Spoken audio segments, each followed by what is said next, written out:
Kua wāki mai te wahine no o Wairua I tā maki makaurau ara a Shona Maiden I patu ia I te tāne I whakapaia e ia I moto I aia mō te kōrero Māori. Ka whai atu e nei kupu ōna I te heitara a ngā prihimana ki runga I a rāua tahi mō te patu tangata.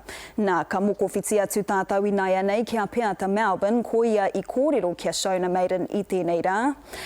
Peata, hea ngā kōrero a Maiden kia koe? Ai kōrero ki aia I te ata nei, nā hei tāna I nāia nei, nāna hoki te tāne nei I mekea.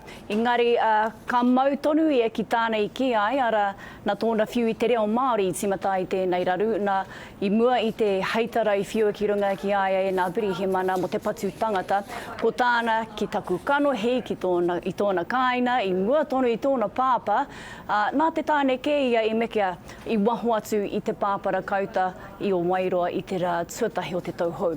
Nā kia titiro tātai ki wāna kōrero ki au I mua rā. It was 3 o'clock and the bar was closing.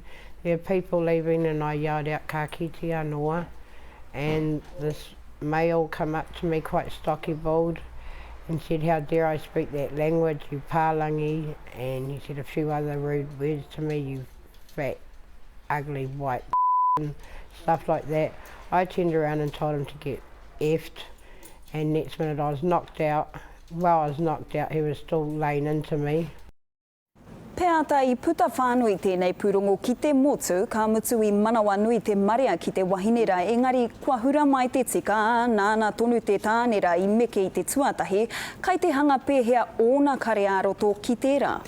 Kua whakareia te wahine nei e tōna pāpa Johnny Maiden. Ko ia tērā I kaha tautoko I aia I te rongohanga atu tuatahira, ko mekea tōna kanohi e tētahi atu. Ina nahi nei I riro I nā pirihimana nā whakaahua mai te CCTV. He haitara ki runga kia Shona Maiden rāo ko tētahi tāne e whā te kaumatoru tau te pakeke.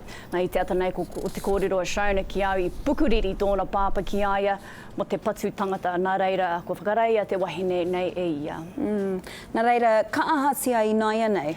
Kai te haere tonu ngā mahi tiro, nā reira, kare mātou e tāi te kōrero mō etahi o ngā mahi e pāna ki tēnei tūke. Hi heoi ko tā Maiden ki au, he mahana kōrero whakaiti ko tāi atu ki aia. Nā te āhua nei, he pōrangirangi tonu te wahine nei, te rangi nei, I pērā hoki I te tūrei, heoi hei te takau mārua o tēnei marama ka tūia I mua te kōti me tana. Ki mai ki au, he mataku rawa ia whai muri I tēnei whawhai I muri hoki I nā kōrero whakapai. Nā I tono atu hau ki aia ki te kōrero, ki te kāmera heoi, e noho mataku tonu kai whakareia rawa I tōna pāpā. Tēnā rawa atu koe I nā whakamāra mai. Hoa Peata Melbourne atu I tā mātou taiwhanga pāho I tā maki nei.